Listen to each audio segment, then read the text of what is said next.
I'm getting ready to watch another episode of My Hero Academia, and episode 9 ended with villains in the school. So, episode 10, I think they're going to have to confront that. I want to see how this goes down. It's going to help separate what it takes to be a good student from what it takes to be a good hero. I suspect theoretically that's what's going to happen. And then also, we've only got a handful of episodes left. I think there's only 12 episodes in this first season. So, with this being episode 10, I imagine like this invasion of the school is the storyline, the arc that'll kind of ride us out to the end of the season. But we're going to see what happens. So, we're just going to go ahead and start watching episode 10. Also, during the OP, I do like to remind folks that I have a Patreon now. And I know a lot of you are already aware of the Patreon, already members of the Patreon, but if you're not, you want to go check it out, take a look around, see what's going on there, well, there is a link in the video description. All right, and here we are, picking it up with those aliens coming out of that, like, purple void, coming in there to invade the academy. And, yeah, the students think that this is just part of their exercise. I mean, they haven't been here that long, so I would imagine they've seen so many things they're not expecting that this is just like, okay, another test, but the professors are there to let them know, the teachers are there to let them know, like, no, this isn't part of our daily plan. This is unexpected. Oh, man, and they're looking for All Might. Oh, man, that's a dirty trick, too, using, like, the press, the journalists as your camouflage to sneak in. Oh, wow. So this is because they found out All Might is at the school. They're all attacking the school because that is how hated All Might is amongst the villain community. I guess he stopped too many of their evil plots. Oh, and I see Ida in the background there. And I realized in the last episode, a lot of people told me I called him Lida or Lita, but that wasn't an L. That was an uppercase I. So it's like two I's in a row, and it's Ida. So, my apologies on that. Encounter with the Unknown is the title of episode 10. So those villains are definitely unknown, and the students are thrown for a loop. Okay, so she says there's 13 there too. So 13 kind of Oh no, they're talking to 13, the character 13 named after Apollo 13, the spaceman character there. I thought they meant there were 13 villains, or maybe there are. I don't know. Oh wow, so they really, this person with the red and white hair really, really understands what's up, what their plan is, and how they've timed this out. So this isn't something they're doing on a whim. They've had maybe a long time developing this plan. Actually, if they've got the ability to block our sensors. Oh, so they're left, they've jammed their communications, they've jammed their sensors. They're all alone, so the faculty and students of UA are going to have to take care of this themselves. They can't call in for any other help. Oh, wow, and Deku already telling Aizawa what he can't do. I think that's pretty, I don't know, a lot of hubris there. It takes a lot of gall to tell the professor what he can and can't do when you're just like, what, you've been at school for a minute here? 10 minutes at most? Yeah, looks like they're specifically wanting All Might, but they're going to get their hands full with not only Aizawa. I heard somebody say Aizawa's greatest moment comes this season, and this is probably it. Oh, man, he's just tearing him up with that scarf. What's it called? An echo scarf or something? Oh, I forgot that his name was Eraserhead. Yeah. The heroes all have a bunch of types. Heteromorphic, I guess his skin is tough, so there's no power to undo. Oh, man. He is single-handedly taking out all these villains. Are these, like, the third stringers that he's fighting, or is he, like, taking out the top-notch guys? I think he did call them gutter punks. Man, the guy with 4 legs. Now, that is a power. Oh. He's zipping through them. Whipping through them. I kind of expected the students to be a little bit more involved in this fight, but it looks like it's Aizawa, Eraserhead, just single-handedly erasing these cats. Got Leech Face. I do like having the closed captions on because some of these villains have funny names. One was just called Heteromorphic Type Villain. The other one was called Leech Type. There's that purple portal. So I guess that villain, that must be part of his or her quirk, is those purple portals, because it looks like a purple fog smoke beast anyway. Kurogiri is the name of this guy. So it's their introduction to the Legion of Doom here, the League of Villains.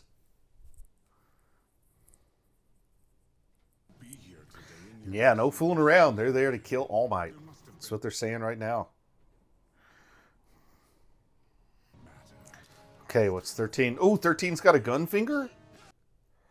Or is it a vacuum finger? Oh, the students are getting involved in the fight. Bakugo gave him a little of the old hot hands. I don't know what the red-haired guy, I forgot what his quirk is. Deku, of course, not using any of his quirk. He's just there being brave. But yeah, this guy, Kurogiri, is that what they said his name was? This guy is like, has no physical existence, so it's tricky. Are they going to, like with that finger out, I think 13 might want to like vacuum him up like a shop vac, you know, like a wet dry vac, a vacuum cleaner hose. Just suck all that purple puffy powder up into the canister or something. Oh wow, this purple creature's made this weird purple dome. Oh, send Deku out to the ocean? I wonder why he singled out Deku. Did he know that Deku's got that connection to All Might? I wonder, I feel like All Might could handle this, at least in his prime. Oh, is this an Aquaman type? Or is this like evil, half fish villain? It's more like King Shark than Aquaman, but it's kind of a funny looking King Shark. Oh, is that Sue? Oh, with the frog tongue. Her power is Frog Girl. I found that out in trivia. Her power is Frog Girl. Oh man, it's a nice looking water slide. They call it Shipwreck Zone, but that looks like a primo water slide. But I think it's big enough that a whole like cruise ship or yacht could go down it. Oh, I thought that he was like warped way out into the middle of the ocean, but it's still inside their training facility. Whoa! This guy, what's he doing talking about a kid's bosom there? What's wrong with the little purple guy? Is he always kind of pervy like that? I heard that a lot of people don't like that character. Now I might understand why. I like that her quirk is simply frog. Like, you don't need to elaborate on what it means for your quirk to be frog. It's simply, if a frog can do it, Sue can do it too. I wonder where All Might's hiding at. This is interesting. Yeah, is there a traitor inside of the school? Oh, no, because the media had them all kind of busy. They were all out. There was plenty of distractions where they could have found info. Yeah. So maybe not an inside job. Yeah. Minetti, I can see why Minetti there would get on people's nerves. Little scrappy-do kind of personality, and then talking about, you know, his friend's bosom, calling them floaties. I can see where he would annoy people. Also looks like he's wearing a big diaper. Oh, wow, it's got him awful scared hearing about it all. Wow! He's still fixated on the breasts there. Come on, man, get over it. You know, so this cruise ship is getting attacked from every direction there on their aquatic villains. Yeah, I think there's more of a backstory with All Might and his connection to some of these people. But I can see where he is like, you know, he represents heroes. So it would be like a big deal to take out like the figurehead. It would be a big sort of morally crushing blow if All Might were taken out to the heroes. Even if his actual boots on the ground power isn't what it used to be. So let's see if Deku figures anything out here. I'm still kind of curious on where All Might is, though. I mean, it's kind of convenient that he wasn't there when he's who they came looking for. But also, he might be there and he's up to something. Yeah, Minetta's pants.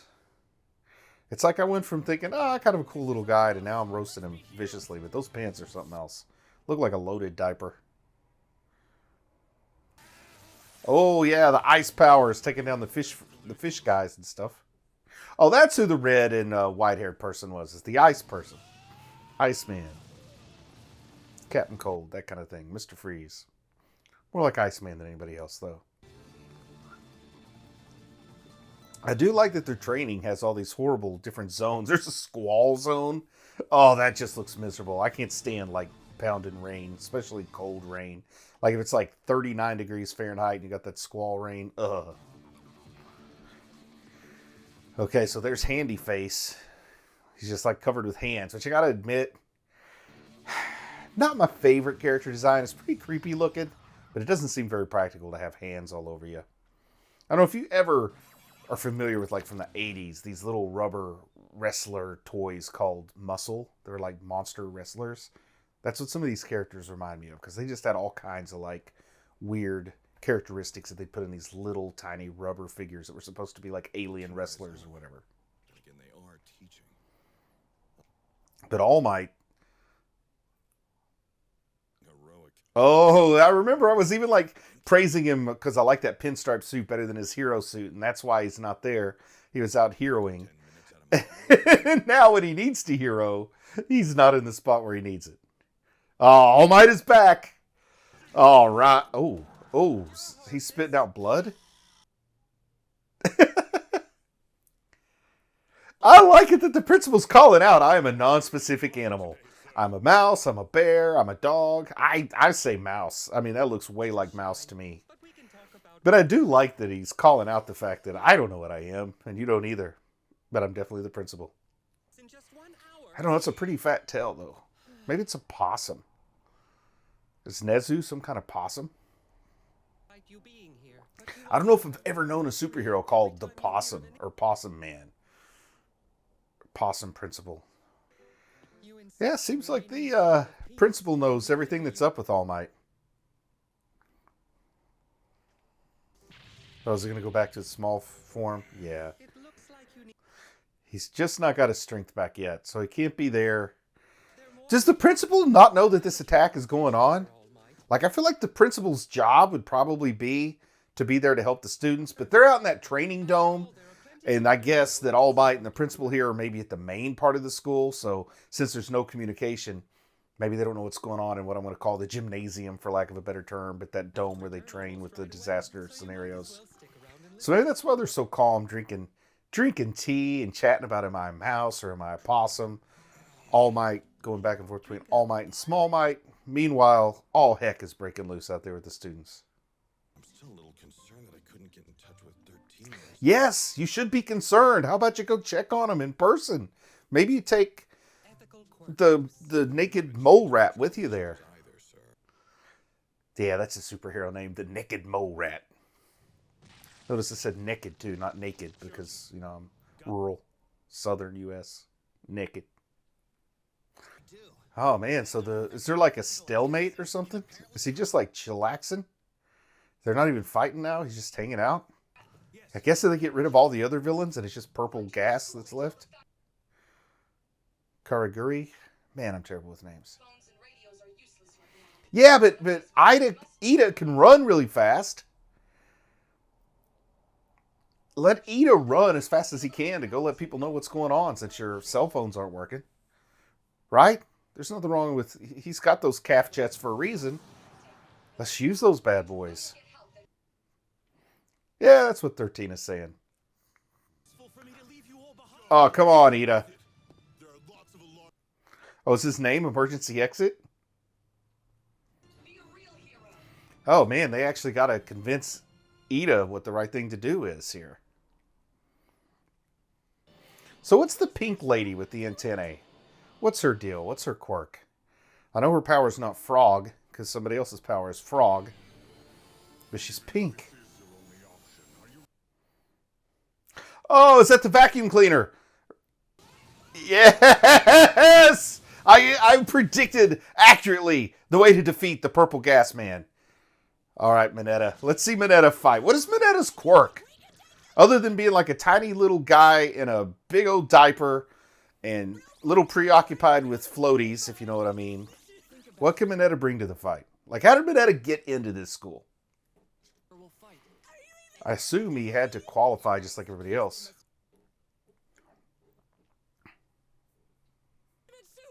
Oh no. Oh no. Was he almost in trouble for calling Sue the wrong name? He's really, really afraid now. Okay. So he's really, really extrapolating this coincidence, or this incident, not even a coincidence. He's really extrapolating this incident pretty far to say, because they put the person whose power frog into the water, they don't know the students' quirks. I think that's accurate. And how would you know the students' quirks? There's a lot of them. It take a lot of time to research it. So they're just kind of randomly spitting them out. Oh man, are they going to try to bluff them? The thing is, these are all experienced killers who've been out there doing this for a while, and you're just a student, so they can see the fear in your eyes. They are not going to be afraid of you. They're here for All Might. You think some kid is going to scare them? But they're all just kind of floating out in the water there. They're not attacking. Oh man, she's kind of like Spider-Man. Only, she's got a 20-meter tongue. I'm not even going to make comments on that. She's a kid. Anyway, she's like Spider-Man. Only she's a frog. Oh, the toxic mucus is pretty good. I like it that she has mucus that stings and it's uncomfortable, but it's not deadly. Yeah, he's explaining his quirk issues. Of course, oh, so that's Manetta's trick, is sticky balls. Oh man, it's like wacky wall crawlers. Is that his whole power, is that he can make wacky wall crawlers? You guys know what I'm talking about? You ever have any of those wacky wall crawler toys that you like throw on the wall and then it just kind of slowly flops down? It sticks real good at first. Well, I had this group of ninja toys that had like little hands, like those sticky balls on there. And I threw them up in the ceiling in my office at work, and it was like that drop ceiling with all the holes in it. And they stuck on that for well over a year without falling. And I left the job and took a new job, and people I'm talking to back at the old job say that those ninjas with the Mineta balls on their hands and feet are still dangling from the ceiling. So whoever made those ninjas, you really did a good job. So wish I could give you a better shout out, but I don't know the name of the company. But yeah, Mineta makes me think of my sticky ninjas that I threw up on the ceiling at my old office. Is this Quirk crying? I know it's the sticky balls, but they don't know what the point of them is. Since they don't know what they are, they're afraid to touch, but the boat's going down, so that's why they're just hanging back. They're like not going to... It's like a siege. Why storm the boat when we can just wait and the boat will take care of itself? I can understand Mineta's freak out, despite the... Oh, come on. Even in the middle of his freak out, he's got to go back to talking about touching somebody's chowder buckets. No, man, Mineta. Get past that. I don't like the creepy stuff when it gets laid on too thick. I hope he doesn't just do this the whole way through the show, every episode, every season. Okay. Are they going to do something? They're definitely going to be at the mercy of Half Fish Villain, with Deku afraid to use his quirk. Mineta's quirk is sticky balls. And then Sue's quirk is frog. She has a 20-meter tongue, so we'll see if they can swing out on that 20-meter tongue and escape. Oh, he wants to act like Kachin, so even though, clearly laid down to be rivals a couple of episodes ago, even last episode, here he is, he's still thinking about him. So he can only smash and take one out. Oh, could he make a big splash in the water and fly them all up through the air or something? Oh, he's just going to try to flick him with one finger again. Like he did with that baseball or whatever. Mineta is maybe going to get inspired to fight through your fear. And that's what bravery is. Bravery, obviously, classically, we're taught it's not the absence of fear. It's the ability to face your fear. Oh, man, is he going to make... Did he flip it under there and make like a big whirlpool? I like it. It sounds like this show's kind of in sync with the way that I think. Yeah, they're using the tongue to escape. Well, a combination jump and tongue and... Oh! Gnarly, dangly finger and thumb. Yuck!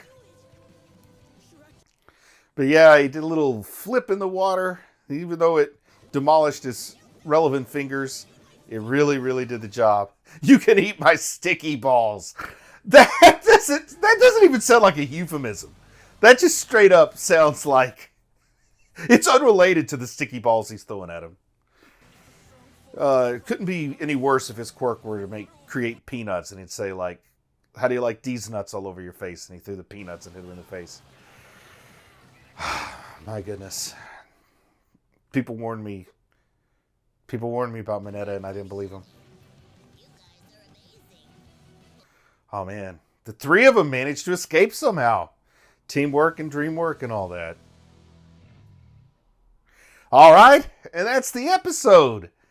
A lot of fun showing us our first round of battle, the opening salvo, if you will, of the battle, because we know this battle isn't over.